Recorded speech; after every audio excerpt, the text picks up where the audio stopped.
And now the show is back for another week of money. I'll stop singing intro songs when I stop feeling so lazy. But today I sing again to start the show. That's it. It was going somewhere and then it stopped. Hi, Dame. You know how we always wanted a mute, or a cough button? Sure. Yeah. Could we get some auto tune? I don't know. I was a child actor / musical theater person back in the day. What was your big production? A Christmas Carol. I was Tiny Tim, but I was a husky second grader though. So like behind the scenes, this is pre-fat shaming. They called me Tubby Tim. That's true. No, wait. I mean, what was the age range of the cast here? No, this was like professional theater. Like So this was like literally professional You theater. didn't have adults calling you Tubby Tim. No, I did. It was 1984 or 5. So like you could be like, "Hey, fatso." Like that was 1984. Oof. Yeah, and I wasn't that husky. But I'll just say this. I played youth football and I wasn't allowed to run the football. Oh. And so anyone who's played youth football knows that it means I had an X on my helmet because I was a lineman. Hello, everybody. It's the Pete the Planner experience. Dame, how are you this week? I am ready to go. I have been on this caffeine superhighway recently where I've got it dialed in. Yesterday, though, I pushed the limits a hair too far. A 2 p.m. giant cold brew. Ooh. Bad idea. Was that the thing from the fridge? Miguel, yes. Yeah, Miguel. That's what Miguel. So anyway, here's what we got on the show this week. Why Washington won't fix student debt plans that overload families. We're going to talk about that. It's an article from the Wall Street Journal. You're a daily reader of the Wall Street Journal, right? Yes, I am. I read the New York Times, not necessarily for economic news and certainly not for opinion news. Here's the thing. I love the Times, but I never read their columns. Like I never read their opinion sections. I just have no interest in them. And sometimes they, of course, they do have different sides of issues. I don't care about any of them. I just want to read the news because I think they do good reporting. So, okay. So you're not necessarily just going there for to reread the AP posts. You're going there for their reporting, the journalists that are still employed by the Times. No, they have a lot of good ones. I mean, yes. But I have no interest in the opinion columns. That being said, I am an opinion columnist in other publications. So that's super weird. Super, super weird. Anyway, Wall Street Journal, we're going to talk about that. Then we got some great emails this week. People email us at askpete@petetheplanner.com. So I think we've got an inheritance question, right? Yes. And then the other one we were going to do is my employer doesn't have a good 401k question. Yes. Awesome. Anything you want to cover before we get this party started? Don't you have something you have to do after the show, which is going to make you want to speed through this? Hey guys, we got to get this done fast. I have lunch today with one of my favorite people on the entire planet. You don't want to tell us who that is? My friend Adam. My friend Adam. So you better say it's Mrs. Planner. But No, I said one of my favorite people on the planet. Oh, He's on the list. Okay. We don't snuggle like Mrs. Planner and I used to. Okay, let's get started. And 3, 2, 1. This week on the Pete the Planner Show, we answer your money questions. Here's how this lovely radio show works. You email us, askpete@petetheplanner.com. That's askpete@petetheplanner.com. And boy, you did that this week. We've got a ton of emails to work our way through. Joining me, as always, co-host of the Pete the Planner Experience, Damian Dunn, same last name, no relation, Vice President of Advice at Your Moneyline. Dame, good day. Good day, Pete. Earlier this week, you sent me an article from the Wall Street Journal. Do you think someone's tried to come up with like, this is the Main Street Journal? Someone's had to has a blog or a pamphlet called the Main Street Journal, right? There has to be. It has to be. Has to be. Low-hanging fruit.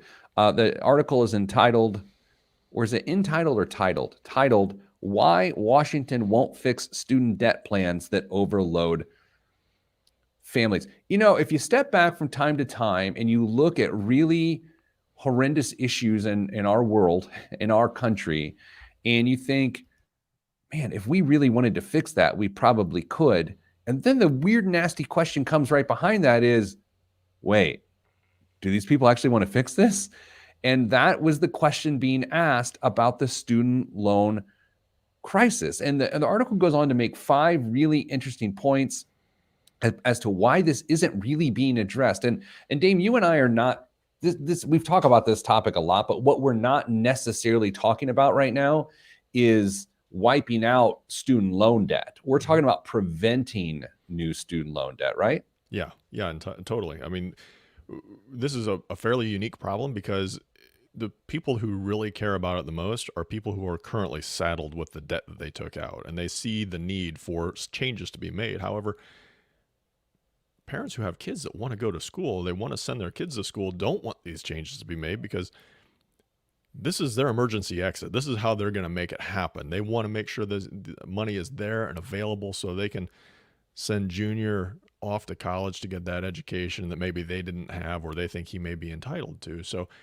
it's a really complicated issue that we're facing. And then on top of it, we've got a government who really doesn't want to do anything about it. Yeah, I do have to say a couple things. One, and we actually noted this last week, we don't set out to be cynical. Like this is not like we're not setting out to be cynical, but we are trying to examine some of the issues behind the scene.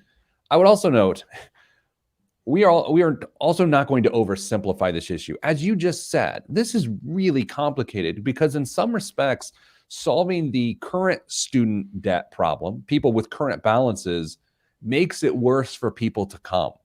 Right? That's the weird part about this. You can't solve one of the problems and have that solution solve the other problem because there's 2 distinct problems. There's people who already have debt and the amount of debt people don't have that they will have and how problematic that can be to their lives. So let's begin examining this Wall Street Journal article.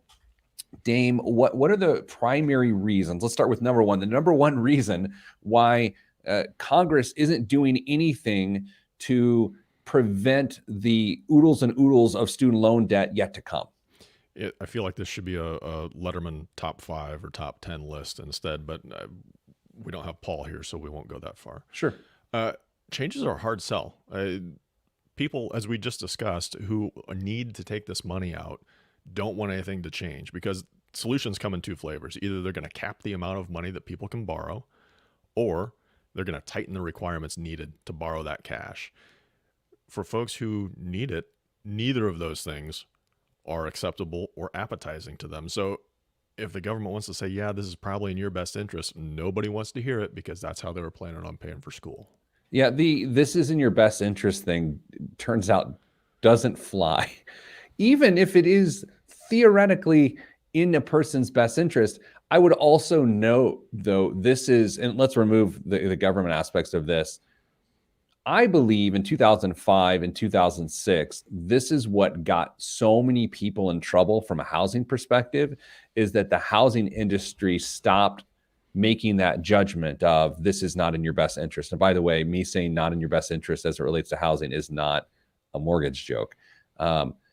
But you know what I mean? Like underwriting requirements just went away and we're like, you shouldn't do this, but yeah, go ahead and do this. It's not for us to say what's in your best interest. I think President Obama might have actually had some suggestions or a bill kind of drafted up to say, okay, this is how we're going to change that. And they were going to tighten the requirements considerably. And that got smacked down pretty quick because Congress wasn't going to do anything with it. I know we're not talking about housing, but this is like a hot button issue for me personally, not in my personal life, but of what I care about. I've long contended that the push for home ownership, which is, cheered on by the government, is really self-serving with very little examination of the ills of home ownership and how it makes it harder for other people. And so that it's one of those moral hazards where there's no actual risk in it that the government is willing to accept for itself by constantly pushing the importance of homeownership. Speaking of the government making self-serving decisions. Oh, yes. Reason number 2. Okay. Well, reason number 1 is, by the way, 2 reasons, and both of them are mind-numbing, right? The idea that if you cap how much a person can borrow or tighten the requirements, that people aren't interested in that, but that would be a solution. Yeah. Reason two, the plus loans have historically been money makers for the government, somewhere between $1 and $4 billion a year. If they were to cancel the plus program entirely or make some changes to it, it would, what most people would consider a significant dent in revenue. However, to the government, what's a few billion here and there? If the government just put money in crypto or NFTs, they'd be fine. We should explain that was a joke. We should explain that we just said plus loans and we gave no context to that. This article really is about the plus program, which is primarily for grad students. And so anytime you further your degree, you get an advanced degree beyond your undergraduate degree, a bachelor's degree, there's this weird escalation of, well, this is definitely going to increase my income because now I'm smarter or whatever. I have more skills and knowledge. And so it becomes this escalation of commitment to that degree and to the borrowing. And that's why this gets so ugly. But to your point, that plus program is a moneymaker. And that's why the government is not looking to shut it down. With 2 minutes left, because I talk too much, what else do we have? Universities are going to fight these changes. Obviously, if somebody's going to turn off the spigot to unlimited funding, they're not going to like it.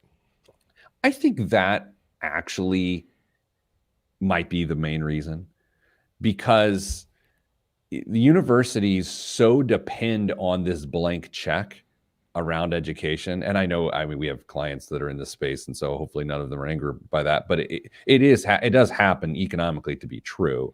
The fact that there are student loans available is what allows college costs to continue to rise.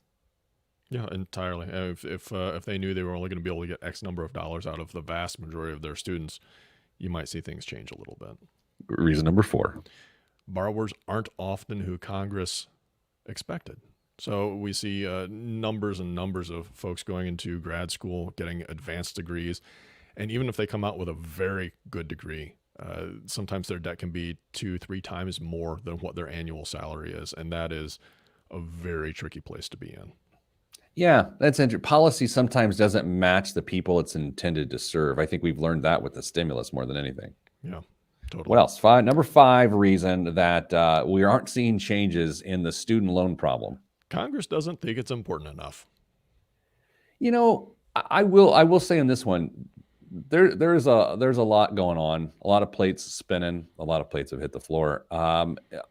I buy this one though. I buy the idea. It's actually a reasonable excuse because there's a lot of other urgent things. I do think this is a big problem, but I think when you compare it to all the other fish to fry, so to speak, it's not that big of a problem. Yeah, this in theory could be solved at home with the right amount of conversations. Let's talk something else after the break. We're talking about what to do with an inheritance from an investment perspective. That's an email that someone sent to askpete@petetheplanner.com. We'll be back right after this. Okay. See, the caffeine's like at a good level. You know what I mean? I think you're riding the wave right now. I think you're doing well. I was on a recruiting call yesterday afternoon. Who are you gonna go play for? Probably LSU now. You know what I mean? That was my Brian Kelly, by the way. Okay. We're growing here at these headquarters. And so I was on a recruiting call yesterday and I realized, I told you about that cold brew I had at 2. It was at full force at 5:15. And I feel like the other end of the headset, the other person on the other end of the phone, I felt like there was smoke coming out of their phone because I was just like, which is always fun when you're thinking about joining someone. Do we have a Glassdoor account? Because I'm hoping not. I think we do. Do we? Yeah, we do. A couple of people have left stuff on there. Glassdoor is weird for me, and you want to talk about this? Sure. Glassdoor is weird for me because people go, and of course, Glassdoor has a lot of different functions, but one of them is just to check an employer if it's like a reasonable place to work, right? And I get it. I mean, in the Yelp review culture we all live in, I get it. I just, as an employer, I find it can be incredibly unfair. Now, I will say we have very positive reviews on ours, like no one's messed with us. But all it takes is one person who had a bad experience And maybe the bad experience was 1000% their fault. And then it blows up a lot of really hard, and that stinks and I know people have to consider that when reading those reviews, but I've read reviews of friends' companies that I happen to know those companies rather intimately for various reasons, and they are not representative of reality. It's a double-edged sword, man. I think in today's day and age, you almost have to encourage it to have one and for people to participate, but man, you have no control over that. You know, this made me think of like YouTube has done away with dislikes, or at least listing the dislikes, right? Yep. And at first I was like, yeah, okay. And I say that as a content creator, that I'm like, if someone randomly gives us a dislike for whatever reason, it's you can see it and you're like, oh. It's like when we used to get iTunes reviews. We may get iTunes reviews. I have not looked in since the pandemic. What do I really care? I don't need that sort of negativity in my life. But then I started thinking this week about the YouTube reviews. You ever search like how to fix a flappy corker in a toilet or something, and then you find yourself on a crappy video, but then you look and it's like 3,000 dislikes, and you're like, oh, I should have avoided that. You can't avoid crappy how-to videos now. Did you really talk about toilet and crappy in the same sentence? I come from a plumbing family, Dame. All right. I have more plumbing jokes than anyone. It was my entire childhood. Through 20 years old, my entire life was plumbing. I'd like your best 5 minutes of plumbing material sometime. Jameson, listener, all-time best listener, right? Is that what we called him? What was his title? I'm sure he'll tell us. It says, drives me crazy that part of Glassdoor Yelp biz models is to shake down businesses and offer to use bad reviews or take bad reviews down if the business pays. Yeah, that stinks. That does stink. Can we go down a weird rabbit hole for a second? We're already got one foot in the hole. Let's go. All right.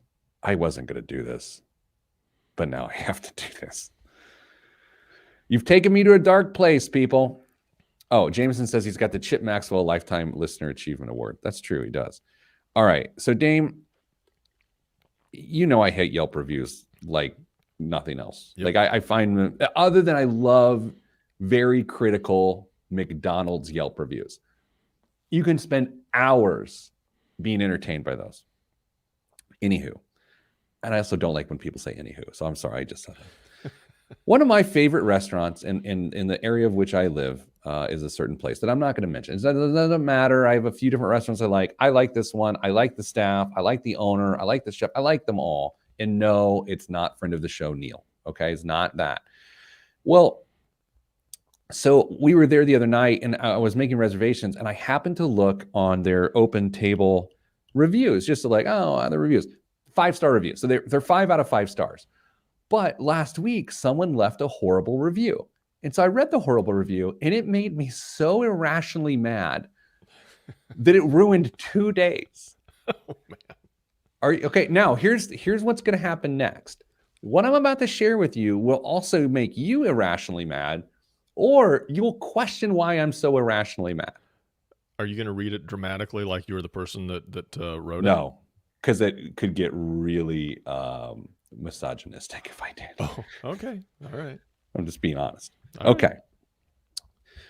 This is from a person. We have dined at whatever many times in the past, but the experiences we had on this particular day were dismal.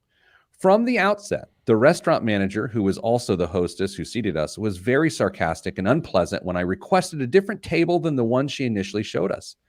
She said that she would have no hope of we would have no hope of talking at the new table because of the noise level. I said I didn't feel that would be a problem and that I really preferred to sit at the new table. She didn't reply, but her body language indicated that she was unhappy and that I wanted to sit at the new table. I'm going to pause here. Sometimes I have asked for a different table. I'm just going to be honest. Not at this restaurant necessarily, but I have asked for a different table if it's a horrible, like you're right next to the, like yeah, I've asked for a different table, but I have no expectation that request will be granted, especially in COVID times when they have a lot more to take into account than my dissatisfaction with tables. I'm just going to put that there. Do you agree or disagree? You buy that? I think that's a very reasonable outlook. Then it took our food an hour to arrive after we ordered it. Meanwhile, service at our table was minimal, and we had to flag down the waiter whenever we wanted something. When the food finally arrived, I mentioned to the delivering server that we would need some compensation for our hour-long wait. The server did not reply. I'm pausing again. You are not entitled to compensation if your food took too long to get out. And I get that that's sort of culturally where we've gone down this path of like, hey, comp my appetizer or comp my martini or whatever. I will continue because this is where it gets crazy. Oh. At the conclusion of the meal, I went to find the manager and I asked her for some compensation for our wait. She immediately became very nasty and in no uncertain terms said that our table had been treating the wait staff like dirt. Okay, I'm going to pause again. Based on what you've heard so far, it's conceivable that this person has treated the wait staff like dirt, is it not? Oh, yeah. They're not going to come out and say everything that they've done or said.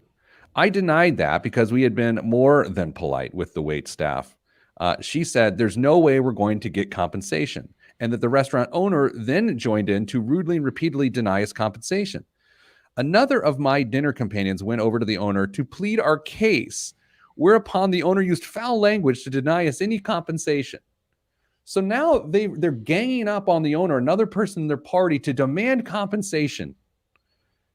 Anyway, it goes on. It just sort of, this drove me insane. Am I crazy for having that driving me insane, or am I just too close because I like the people? I think you would have been right to have been upset by that, but 2 days? 2 days, Pete. I think you might be a little too close to the fire on this one. I also, it's worth noting, I'm very stressed right now. Anything can send me over the edge. Are you going to go back and leave waitstaff a very generous tip and already did it? Apologize. Already did it. Already done. Did you apologize on behalf of other? No, because I thought that's a good question. I thought it would stress them out to even realize that it was out there. Oh, yeah. You know? Sure. I don't know what's wrong with me. Are you ready for this one? Yeah. I do have to get going. All right, 3, 2. Back on the Pete the Planner show, answering your money questions. Ask Pete at PeteThePlanner.com. Wherever you're listening to this show, whatever affiliate you're listening to this show, thanks for listening. Hope you're having a good holiday season. Hope you're enjoying wassail or candy canes, holiday canes. I don't know.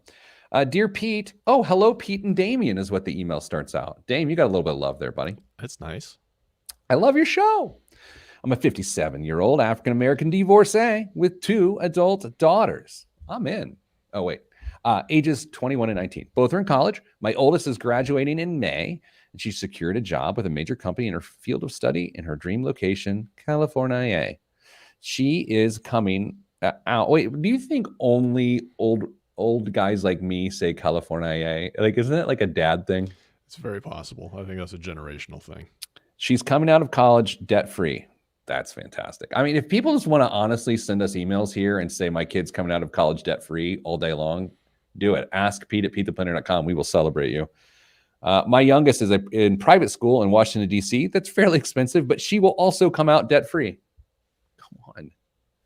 I always try to impart to them the practical wisdom you and Dame share on the show. Now, this is like, I mean, watch out, Jameson. We may have the new listener of the year here.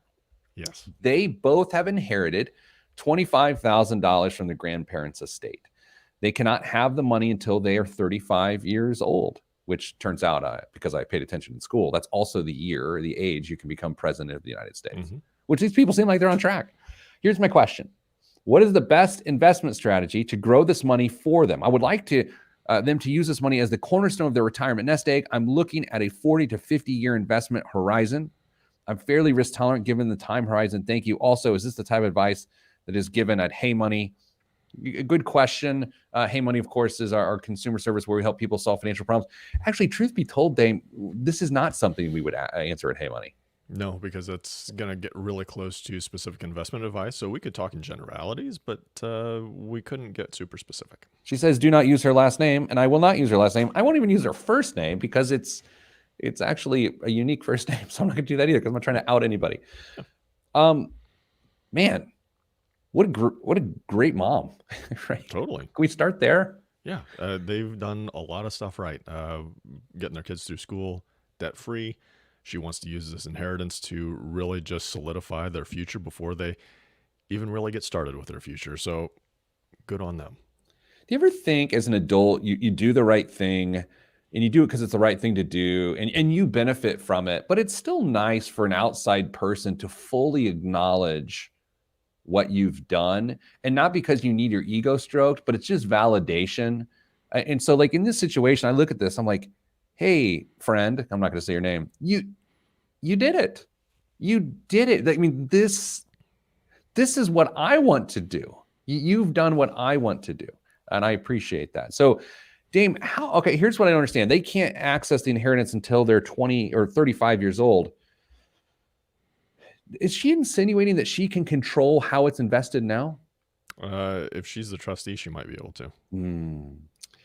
Okay. So the kids are, she said, 21 and 19. So we've got some time. We got some time until they actually get access to the money. But as the mom says here, she would love this to be a cornerstone for years to come. How do you begin to look at this? How do you begin to break this down? I would use this as a tremendous teaching opportunity. And it sounds like they've already had a number of those growing up, but I would just use this to take the next step. I would get them involved with some sort of financial professional, even if it's just for one initial meeting, to have somebody sit across the table from them and explain to them what it means to leave this money alone and what it will look like by the time they get ready to retire, and how that will help them not only once they get to retirement, but along the way as well, because it may free up cash here and there for them and various times when they're trying to accomplish other goals. It's a tremendously unique situation that the vast majority of us won't ever have to deal with. But if it's used correctly, it could spill over for generations to come with this kind of guidance. Okay, let's go to my favorite thing to do, called how many times is this going to double if done correctly? Go for it. Okay, how many times is this going to double? There is a rule in investing. It's a concept, but it's actually called the rule of 72. And the way the rule of 72 works is that you take the rate of return you earn on an investment and you divide that number by 72, or you take 72 and divide by the number of your rate of return. And then that will tell you how many years it takes to double your money. Okay. The average rate of return that we like to use in scenarios like this, maybe I shouldn't say we, Dane, but I like 8%. Are you okay with that? Yeah, let's do it. Although you may see articles in the now and not too distant future that say you should expect less in the future, but let's just use 8. You know what's weird is that's a different topic, which I actually would like to talk about at some point. Remind me, because the current returns have it trending much higher than that, much higher than that. But anyway, 8%. So how many times conceivably in this person's adult life can their money double by getting 8%? So what we do is you go 72 divided by 8. And of course, we know the answer is 9. It takes 9 years to double their money. How many doubling periods does this person have in their life? Well, I would say at least 5. I would say they at least have 45 years to invest their money. Do you agree with that? Yep, math checks out. Okay. So this is the fun part. 25,000 turns into $50,000 in about 9 years. Okay. 50 turns into 100 after another 9 years. 100 turns into 200. 200 turns into 400. 400 turns into 800 after the final doubling period. So what we're suggesting is, if you play your cards right, and actually, you don't even have to be that right. We're talking about average rates of return here. We're not talking about, I was the first investor in IBM. No, you don't have to do that. You just have to be average. And that $25,000 bequeathment, is a bequeathment something? Yes. Okay. Turns into $800,000 per daughter. Did she have $2? Yeah. 2. Yes, $2. That's $1.6 million. Yeah, they're gonna really appreciate that when it comes time to retire. Okay, so I'm gonna stop being an old man for a second, but only like 30 seconds. Would it make any sense to like go like 20,000 in something standard, like an index fund, and then the other $5,000 in something wild like crypto? I doubt that they're going to, within the trust, they're going to have the ability to do that, but maybe they will. I mean, they could. 45 years of crypto just seems stupid, though, if I'm being honest. I have no concept of what that's going to be. If you listen to one camp, they're going to say you're going to be a quadrillionaire by the time you get ready to retire if you put money into any kind of crypto. But I mean, goodness, I kind of would be a little bit more conservative and stick with the waters you're familiar with. Yeah, if you think that like you have an $800,000 head start on your retirement, that's really kind of nice. Yeah, you've got plenty of time to do some stuff that interests you with your investment money going forward. Use this as the backstop. Don't get crazy with it. Just go with it.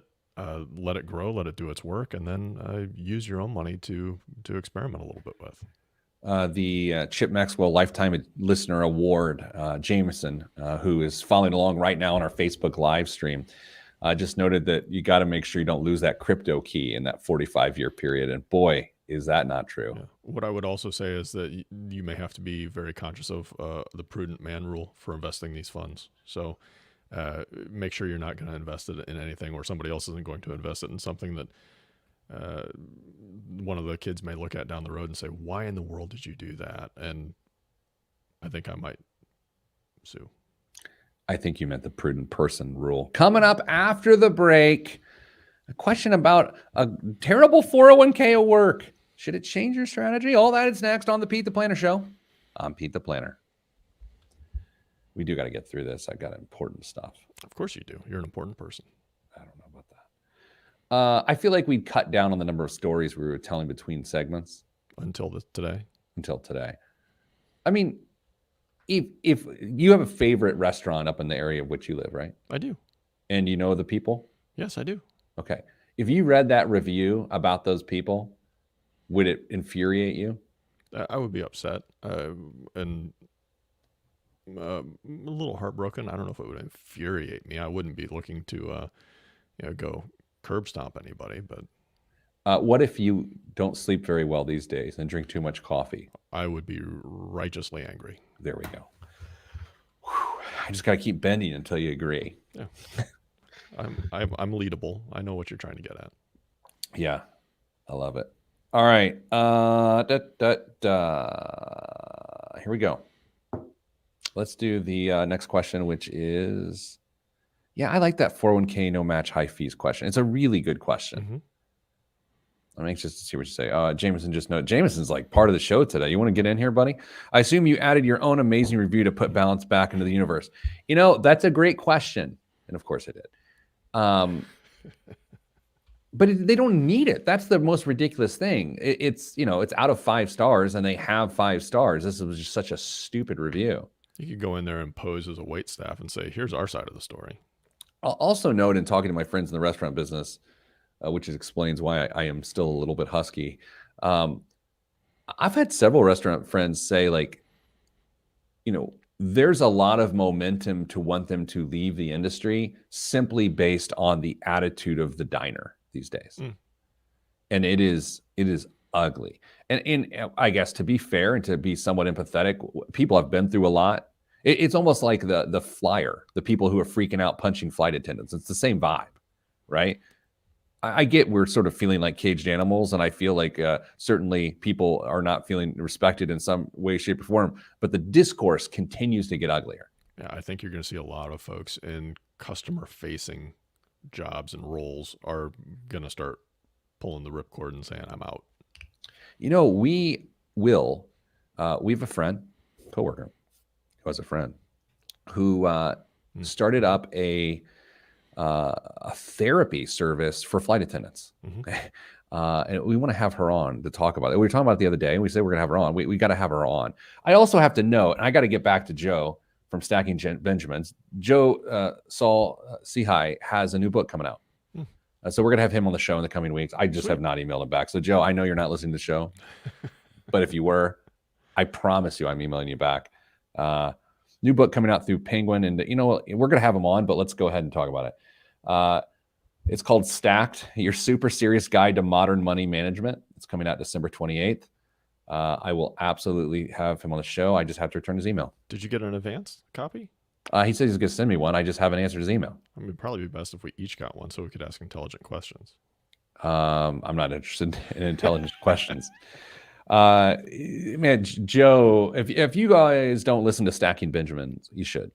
Joe is sort of an OG of what we do, and we appreciate him. And plus, he's another bald guy that looks exactly like us. Good times. All right. Here we go. You ready? 3, 2. Back on the Pete the Planner show. All right, Dame, we got another question coming in. It says, Peter, oh my gosh, my wife email? Maybe. People ask me all the time, should they call me Pete or Peter? And I say I don't care. But anytime someone chooses Peter, it's jarring. But I don't care. But it is like... It doesn't happen very often, though, does it? It's just random. Like, here's the weird thing. Like, I don't mind Pete. I actually like Pete. But I don't like when people call me Pete Dunn. It drives me insane. I don't like the syncopation. I just don't like the sound. I think you told me that with one of the first couple times we met. Really? Yeah. That's a weird thing to lead with. That's what I thought. Right. Anyway, Peter, hi, sir. I hope you are well. Question, 32 years old, married, filing jointly, no children. Oh, man, that must be nice. I mean, cool.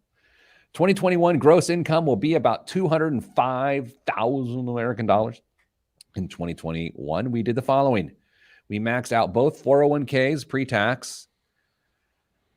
Oh my gosh. Sorry. I just got distracted. Rick, I know this makes for bad radio, but like we stream this. And so I love you, radio listener, but there's something really live happening between Rick and I right now. Rick notes on a page. So not a fan of Peter the Planner. Dame, have I ever told you the Peter the Planner story? No. So when I began the Pete the Planner brand, and that sounds gross. Does that not sound just like real too much? Yeah. In 2005. It was not, it was just like a nickname, it was a blog, but then I started talking to someone, they're like, hey, you need to like consider intellectual property as it relates to this. And so I'm like, okay. So you do what's called a knockout search to some degree.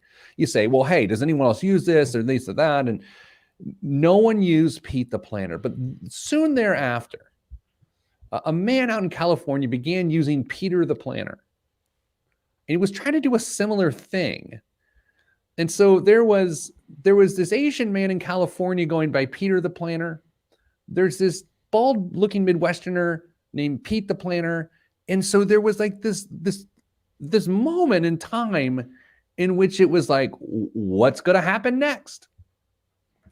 And we all know what happens next. No one's ever heard of Peter the Planner, but that's why I don't go by Peter the Planner, because it's probably copyright infringement. Somebody else took it. Yeah, it's true. So continuing on, maxed out both 401ks, pre-tax 401ks, maxed out both Roth IRAs. Wife has access to HSA that we maxed out. We put about $20,000 into our brokerage account. Oh man, I'm loving this, Dame. My wife's 401k is great. Good match. Low fees. Index funds. The triumvirate, the three musketeers. There you go. Good match, low fees, and index funds. My employer 401k is pretty bad. No match and high fees, currently in a target date fund with a 1.55% expense ratio, and it's up 12% year to date. Another fund, which I'm interested in, is at about 22% year to date as I type. My 401k does not offer any low-cost index funds, and the 1.55% is the lowest expense ratio available.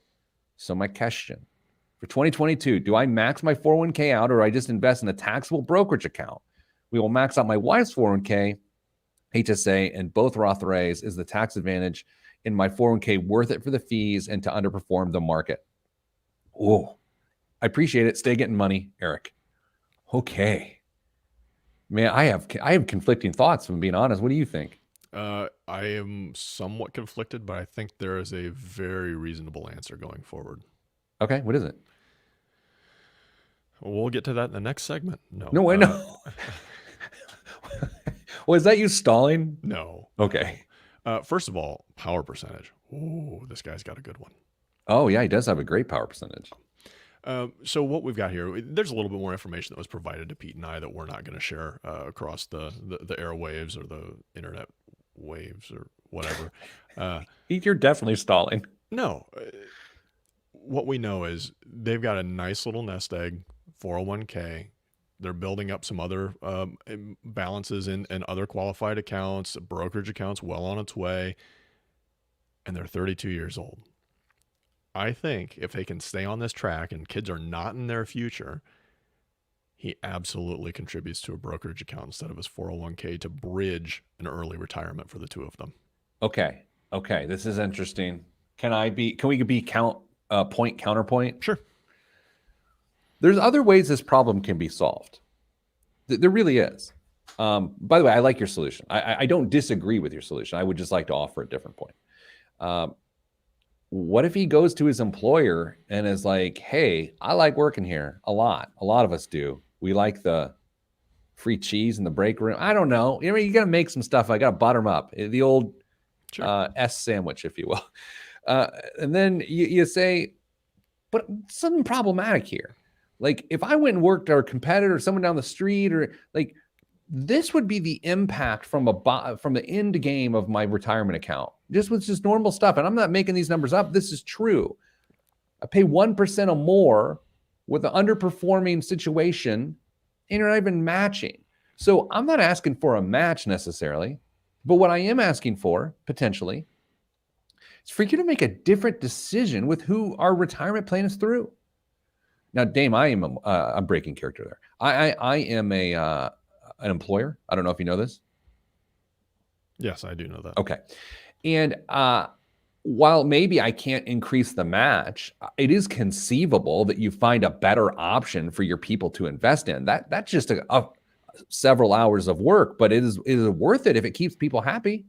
Absolutely. I mean, if nothing else, the investment committee should be looking at all the options that are available to them. And what I think is probably occurring is, well, the company wants the employees to foot a bunch of the expenses on this. And so they're capturing some of that inside of the fee charges as well, or the investment charges as well. So there may be a solution. And the other thing I think about, he's 32 years old. I am much more concerned with maintaining the habit of saving at this point, whether it's in a 401k or a brokerage account, because the likelihood of him staying with this company for the rest of his career, probably pretty small. But as long as he's got that built into his savings, he goes to that next job. They've got a great 401k. No problem. He just puts it into the 401k. Great point. Now, Eric, email us back and tell us who you work for and how big the company is. Not because we don't do that. I mean, we don't sell for. I want to know because I'm curious. Because here's what's possible. You work for a really small company and they don't have the leverage. They can't buy in bulk, so to speak. And so you get bad fees. Dame, if we're being transparent here, we had a somewhat high-priced 401k within the last few years, and we have made a change to a lower-priced 401k, a lower expense ratio 401k. And what do we have? 12, 13 people right now? Yeah. So it's possible. This is so interesting. This is why if someone says, oh, we have a 401k, it tells you nothing, right? I mean, as an employer, if employers, we got a 401k. Okay, what's the match? Mm-hmm. What's the fee? What are the investment performance? That's what matters. His wife clearly, the employer has thought of this. Now, I get it. As a business owner, I got so many things I got to deal with. I'm not complaining. I'm just telling you, there's a lot to deal with. And so you got to figure out what to focus on. But in this time of the great resignation, if you're not focused on helping people maximize their financial future, well, get ready for posting some job listings because that's what's going to happen. Now, I'm not threatening because I don't work for you. And by you, I mean this sort of made up person I'm speaking to right now. Right, Dame? Yeah, this could be a deal breaker for a lot of people. I wrote a column. God, man, I'm terrible at time. A couple of years ago, I had a buddy who was choosing between two jobs. Like, true story. We were at a bar, of course. That's not that unbelievable. And we're talking, and he was like, yeah, the one match is this and the other match is that. Dave, it was like a 10% match and a 1% match. He's like, Really? I'm on the fence about these jobs. I'm like, what's wrong with you? It was wild. Anyway, Nice. coming up after the break, biggest waste of money of the week. And this is a classic. This week's biggest waste of money of the week. I feel like one of the other versions of this has been the biggest waste of money of the week in sometime in the last 12 years. You'll hear what it is next right here on the Pete the Planner show. I'm Pete the Planner. My mouth stopped working those last 15 seconds. I was flubbing words. You got through it. I mean, you can't. I'm as an employer, I 100% make mistakes. I 100% miss opportunities to make this place a better place to work. And sometimes I view what someone thinks makes a place better differently than they do. So therefore, I do not invest time, energy, or money into fixing it, honestly. But this one seems like it's really going to hurt that employer if they don't figure this out. Oh, it certainly could. I do want to give the benefit of the doubt, though. It could be a small company and the owner is just not inclined in this area. Might have been sold a 401k from Totally. somebody and said, hey, this is how we can minimize your costs on that side. And this was the package that they were presented with. And he thought, yeah, it sounds great. Or she said, sounds great. Put the name on the line and, hey, we've got a 401k now. Fantastic. To your point that you made earlier, maybe the best course of action is just having a very candid conversation, Totally. saying, listen, this is where we're at. This is what we're facing. And it's not great. And you're going to end up losing some people if things don't change, or disincentivizing them to come work for you in the first place. Yeah, exactly. This is not adversarial, right? You're not saying your boss is a terrible person. You're not saying that they don't care about you. You're saying it is not on their radar for whatever reason, which is why I want Eric and Go to maybe have a reasonable conversation about that. Because, arguably 5 years ago, seriously, 10 years ago, this is what it was, and there's no way to fix it. There's just been change in the industry, and you can get a much less expensive retirement plan for even smaller companies. So, yeah. The other weird thing is, we won't go. That's a little too inside baseball. Never mind. Okay. I almost got weird. You almost heard the story of Two Playing Tony. Oh, You don't want to know. no. I got to see friend of the show, Phil Schumann, this week. Phil. God, I miss Phil. Phil's the best. Friend of the show, he's the executive director of financial wellness at Indiana University. His title needs 2 business cards. He's the best. He says hello. I'm sure. I mean, he doesn't care enough to actually reach out to you to say hello, but he told me hello. Hasn't texted me in forever. That's how he is. Okay, let's do the show. Okay, I gotta go. I got a lot of important things that are more important than all of you. Okay, here we go. And 3, 2, 1. This week's biggest waste of money of the week, right here on the Pete the Planner Show, is the Caviar 2G iPhone 13 Pro. For its new limited edition iPhone 13 Pro, Caviar is going back to the beginning. The design is a tribute to the very first iPhone 2G from 2007, featuring an aviation titanium case with a fragment from the OG motherboard in the center of the Apple logo. It's engraved with a circuit board motif, and at the bottom, a black PVD coating is laser etched with founder Steve Jobs' signature. To accompany its release, Caviar has also created a nickel-plated brass and silver alloy bust of Steve Jobs. The 8-inch tall piece depicts the visionary with a double gold-plated Apple logo placed on his chest like a pulsating heart. It's mounted on a marble stand and limited to 999 examples. The Caviar 2G iPhone 13 Pro is limited to just 19 pieces. Dame, how much do you think the Caviar 2G iPhone 13 Pro costs? How much do you think they had to pay for licensing to be able to use Steve Jobs' signature? I had a professor in college named Steve Job. Really? And so every time I see Steve Jobs, I read Steve Jobs and Mhm. I have to tell my mouth to say something different. Mm-hmm. Steve Jobs was a professor, an English professor at Hanover College, a liberal arts school in Southern Indiana, where I went to school. And he had a way when he would be lecturing, as he would try to find his words, he would close his eyes lightly, just like lower his lids as he's trying to really summon the words. Mhm. I once slipped out of the classroom while his eyes were closed, undetected. True story. How much do you think that costs? Let's see, 30 Pro, $3,000. $6,990.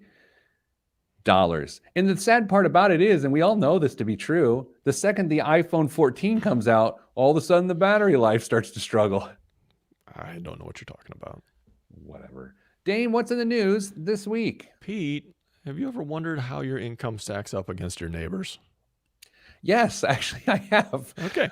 Maybe Well, I shouldn't admit to that, but I absolutely have. New data analysis by Go Banking Rates shows how much you need to make to be considered rich in 50 U.S. cities. Okay. The site used U.S. Census Bureau income data to determine the salary household needs Oh, to earn to be in the city's top 20% of earners, which is what they define as rich. so you did look up Indianapolis, didn't you? Of course I did. Okay. Let's- How much money? So it's income or is it assets? Income. Which actually begs the other question, like, what do you consider to be wealthy? Having a lot of money via income or having a lot of income, assets, right? Money via assets. Anyway, so give us Indianapolis. You don't want to play a guessing game here? Oh, yeah, I do want to play a guessing game. Okay. So I'm guessing what's how much 20, more am I? 20%. So that very first salary to creep into the top 20%. Okay, the top 20% of where Yes. you live. Indianapolis, Indiana. $125,000. 97,257. I mean, I don't want to flex on it. I'm good. I'm fine. I'm good to go. Top 5%. Okay. Top 5%. 450. 325. Oh, I was gonna guess 325. Well, you should have. Hey, do you have Dallas pulled up by any chance? I don't. This was all copied and pasted into a doc for me. Okay, what's the name of the survey again? So Jameson gonna go look it up. It's a analysis by Go Banking Rates. You know what? How about I put it into the thread on Facebook after we're finished? Awesome. What else is in the news? Well, huge rent increases are hitting tenants across the U.S. Who saw that coming? Including a handful of areas, among them Phoenix, Tampa, Boise, Idaho, where the median jumped nearly 20% in the last year, according to analysis conducted by the Urban Institute. Pete, 20%. Are you surprised by this? No, not at all. I actually buy our conversation last week as one of the reasons why. And last week we talked about how the student loan relief ends here in the next couple months. And the idea that in an interesting way stoked the economy, that it allowed people to go get more and better and all those sorts of things. You got to think that idea bled into housing.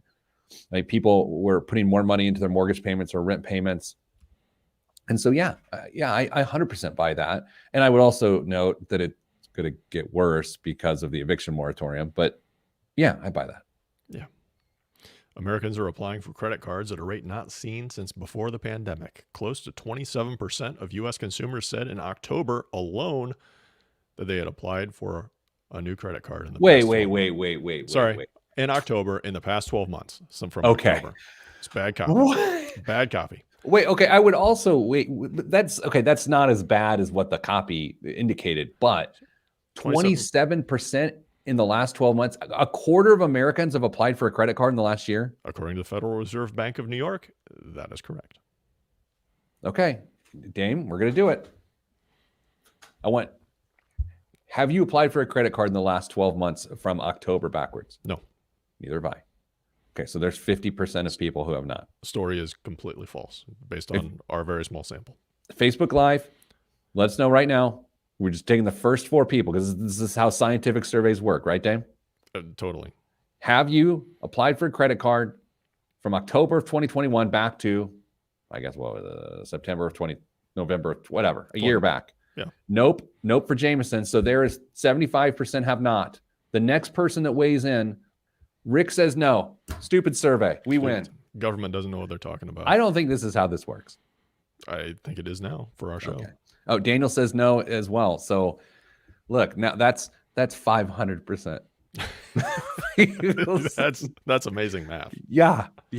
But it's Friday. I run out of math on Wednesday nights. Everyone knows That's this.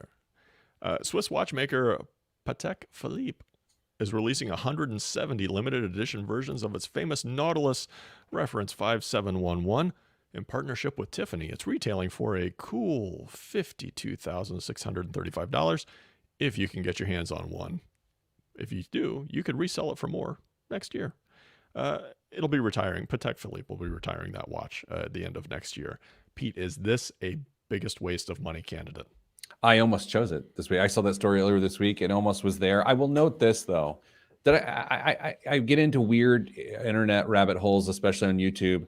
I got into estate watch repair, like fine pieces that have been like run over by cars. And then like watchmakers, they have these micro cameras and they show you like a 45-minute video of how they repair it. Dame, I told you at one point in time I was a watch guy, but it was more of a status thing at that stage of my life, not about the mechanics of it all. But watching these videos, whoa, mind-blowing. Like 100-year-old watches that are unbelievable. I saw somebody do a Zippo restoration on YouTube, and you wouldn't think there'd be anything all that interesting about it. But the way it was shot and what they did, it was amazing. My current YouTube obsession is a musician. His nickname is Loop Daddy. Sounds intriguing. Look it up. It will blow your mind. It gets mildly inappropriate, so there's your warning. Don't show around your kids. It is one of the most impressive artistic acts I've ever seen in my life. Loop Daddy. Look it up. Watch it. Consume it. Freak out about it. Quick story. Yeah. Just 1 week after President Biden tapped, it'd be 2 weeks now because this was the story from last week, tapped into oil reserves to help the global shortage. A Canadian group has announced it will dip into its emergency supply of maple syrup to try and keep up with global demand, according to multiple reports. Pete, we are on the verge of a maple syrup shortage. Are you saying the supply was tapped? Yes. That's exactly where I was going with that. Did I steal your joke? No, that's fine. It was hanging out there waiting to be used. Sticky situation, man. Yeah. Yeah. Well, it's time to leave. Dane, we're doing, what's the show scheduled for the holiday? Like we're doing shows, Christmas week, we're going to have a show, but it's not going to be live streamed. Same with New Year's week. Like we'll figure it out. Everyone will be fine. Stay tuned. Awesome. Okay, everybody. Thanks for being here this week. If you have questions, email us, askpete@petetheplanner.com. Always follow 10 a.m. Eastern, YouTube Live, Facebook Live, Twitter Live. Send you good vibes. Good vibes are all that's in the budget. I'm Pete the Planner. This is the Pete the Planner Show. I started the outro. Oh, I have an update. You do? I have an update. On what? Whether I'm getting fired. What? From doing ads. That's right. I don't know if I'm supposed to share any of this. I might still be getting fired. The recommendation is that I'm not getting fired, but they don't have to, no one has to accept the recommendation to keep me. So, I do commercials for college savings. Why? Well, because I want you to save for your kids' college education. I don't want them to have student loan debt. Yeah, Rick, this was supposed to be done live, but then I got scared that if I asked I was only going to have it done live if I was getting fired, Rick. Right? Dave, isn't that what I said? No, I thought we were going to read the results. Oh, I tried to convince you to let me read them to you. Yeah. I didn't want to put my guy in that spot. But anyway, what was interesting, I don't know if I should do that. No, I really am. Okay, I'll be as vague as I can. First of all, they ask, do you have a positive view of Pete the Planner, neutral or negative? Mm-hmm. I don't know what's good. I really don't know what's good. All I think about is like presidential approval ratings. Right. Okay. I will just say this. Actually, I don't know the highest presidential approval rating of all time. I feel like I should look it up. Let's look it up. It's got to be Reagan and that second election. I mean, he won 49 states. Here it is. Okay, here we go. Johnson, 78%. Really? Kennedy, 72%. Okay, Camelot. That's okay. Oh, wait, no, this is, oh, wait. Oh, I did it wrong. I went the wrong way. I went the wrong way. Okay, big surprise. I was wrong. Okay, let's read this round. Okay, here we go. People love this show, don't they? Yeah, it's what people tune into the podcast for. Highest approval order. Oh, man, this graph stinks. What's happening? Why does it only go from, I can't even read it. Just stupid. It's a good time. Well, let's just go back like the last 10 and see like what their highest approval was. Okay. Biden's highest approval rating was 57. Okay. Trump's 49. Okay. Obama, 67. W, 90. Wow. That's probably right after September 11th. Right after, yeah. It actually was. It was 10 days after September 11th. That was going to be my guess. Clinton, 73. HW, 89. Reagan, I'm sorry, 74.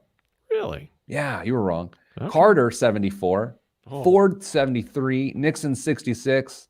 Johnson, 79. Kennedy, 83. Eisenhower, 81. Truman, 87. FDR, 83. Okay, so the winner there was W right after September 11th.